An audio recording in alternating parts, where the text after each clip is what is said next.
Buonasera amici, è sempre ben ritrovati con la bella musica classica napoletana. Stasera vi farò ascoltare una bellissima canzone di Franco Moreno,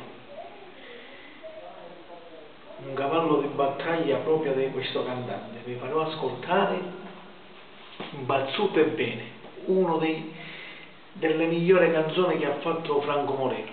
Ascoltate questa canzone dalla voce di Mimmo Mirabello. Buon ascolto.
Bellissimo pezzo. Io li chiamo questi pezzi perché sono pezzi proprio d'autori, li chiamo quadri d'autori, pezzi unici, pezzi che si debbono interpretare bene, cari signori.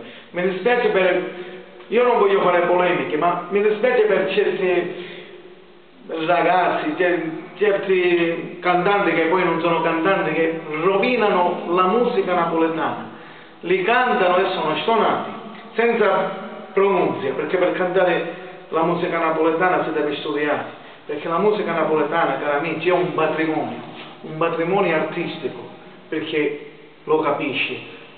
Siccome ci sono certoni, mettono canzoni negli YouTube e si dimenticano parole, cantano con parole sbagliate e rovinano le canzoni.